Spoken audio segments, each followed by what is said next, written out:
मैं विक्रम कुमार, खो-खो प्रशिक्षक, बिहार बाल भवन किलकारी, भागलपुर। दिवा स्वप्न के 5वें दिनों का पाठ प्रारंभ करने जा रहा हूँ।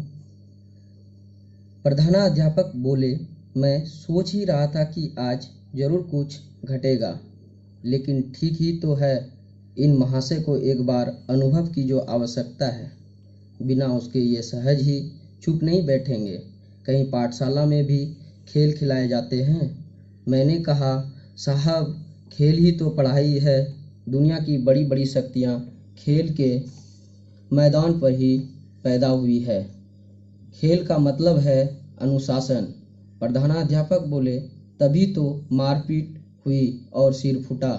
बातचीत चल ही रही थी कि इतने में घायल लड़के के पिता लाल पीले होते हुए आ पहुँचे। बोले, हमें ऐसी पढ़ाई की जरूरत नहीं है। देखिए, इसका यह सिर फटा पड़ा है। कहाँ है प्रधानाध्यापक?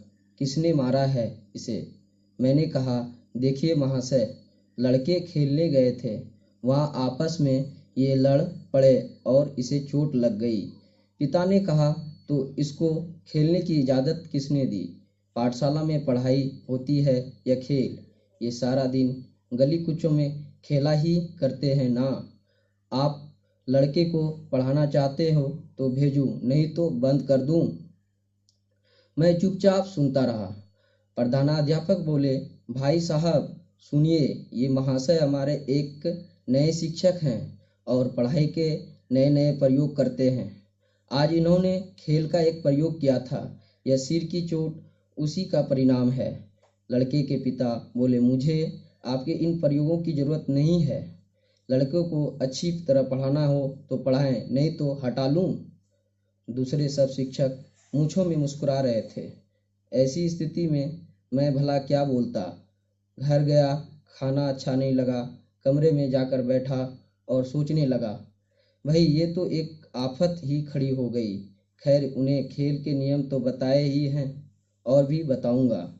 बाकी खेल तो खिलाने ही होंगे। मेरे विचार में तो खेल ही सच्ची पढ़ाई है। लेटे लेटे एक विचार आया, माँ बाप की एक आध सभा क्यों ना कर लूँ, उनको खेल का महत्व क्यों ना समझाऊँ। मैं उनसे स्वच्छता और व्यवस्था के बारे में सहयोग की प्रार्थना भी करूँगा। वे लोग मदद नहीं करेंगे तो मैं अकेला कर ही क्या सकूँगा।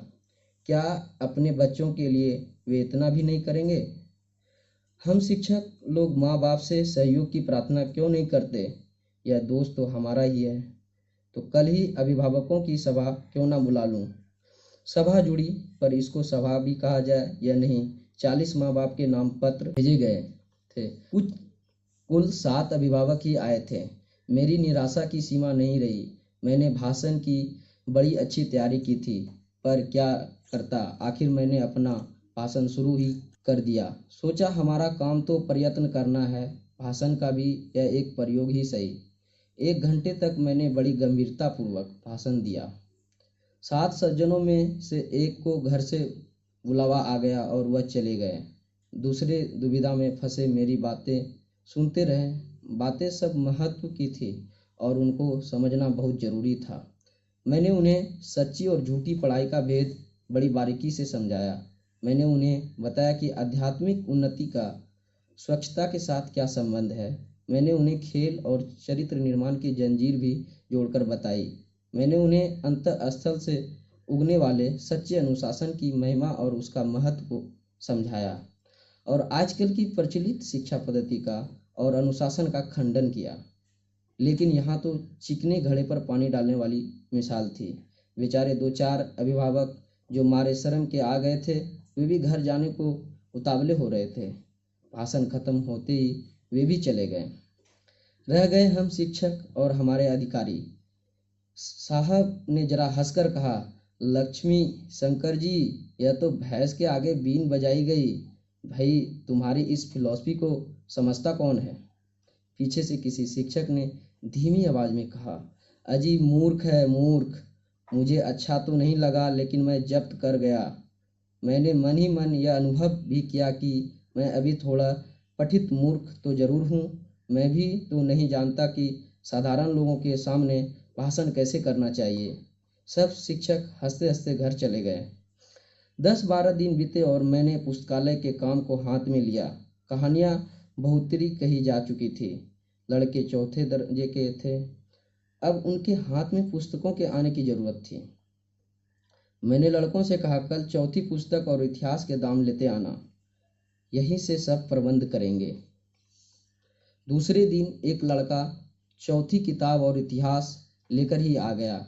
कहने लगा, जिस दिन मैं चौथी में चढ़ा उसी दिन पिताजी ने ये खरीद ली थी। दूसरा बोला, मेरे बड़े भाई के पास ये किताबें थी, इन्हें ले आया हूँ। तीसरे ने कहा, जी मेरे लिए तो बम्बई से मेरे फूफा किताब भेजने वाले हैं, यहाँ से नहीं ली जाएगी। एक और लड़के ने कहा, मेरी बाबूजी पैसे देने से इनकार करते हैं, कहते हैं किताबें हम दिला देंगे। मैंने सोचा, मार डाला।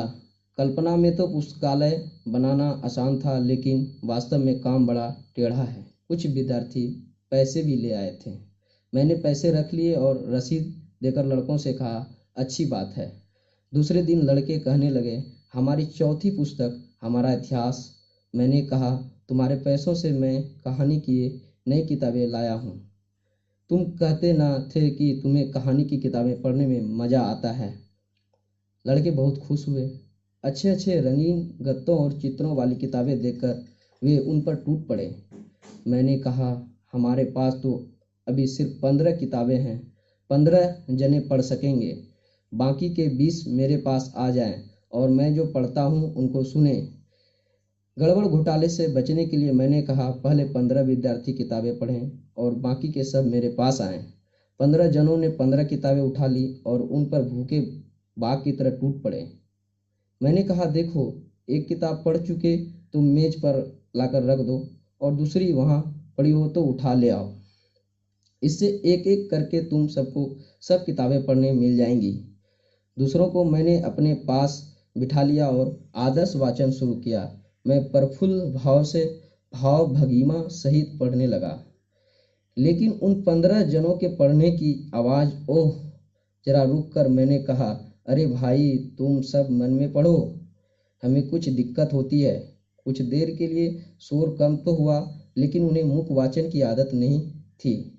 वे जोर से ही पढ़ा करते थे। कुछ देर धीमे पढ़कर वे फिर जोर से पढ़ने लगे। मैंने उन्हें बरामदे में अलग अलग बैठकर पढ़ने को कहा और मैं अंदर रहा। आदर्श वाचन खूब चला। कहानी रोचक थी, इसलिए सबने दिलचस्पी के साथ सुनी। घंटी बजने तक पुस्तक वाचन और आदर्श वाचन होते रहे और फिर हम घर की तरफ चल दिए। दिवस स्वप्न के 5वें दिन का पाठ समाप्त होता है। हमारे प्रशिक्षक मित्र विचार को अपना रखेंगे। मंजूषा कला के प्रशिक्षक संभव सर अपने विचार को रखेंगे। कहानी बहुत ही रोचक थी। इसमें प्रशिक्षक और बच्चों का जो सामंजस्य था वो बड़ा ही सुंदर था, क्योंकि वो बच्चे के पैसे से उसकी मन रोचक पुस्तक खरीद करके लाई गई, उसे पढ़ाया करके सुनाया गया और उससे अच्छी शिक्षा प्राप्त करने की कोशिश की गई। धन्यवाद। नृत्य के प्रशिक्षक मिथिलेश सर से विचार को जानेंगे। पहले तो विक्रम जी को बहुत बहुत धन्यवाद, और इस पाठन का बहुत अच्छा, बहुत सारे ऐसी कहानी को मोड़ जो कि बच्चे के ऊपर दिखाया, जो कि सर फटने के बाद उस पर विचार हुई, उसके बाद फिर बैठक हुई और उस पर वार्तालाप हुई, जो कि इस चीज़ से हमें ये भी देखना चाहिए कि इसमें क्या और उससे का प्रशिक्षण होगा, जो उसमें बात की होगी उसको देखेंगे, सुनेंगे और उस चीज़ को ध्यान में रखेंगे। धन्यवाद। कराटे प्रशिक्षक कुंदन कुमार जी से अपना विचार सुनिए। Thank you Vikram ji.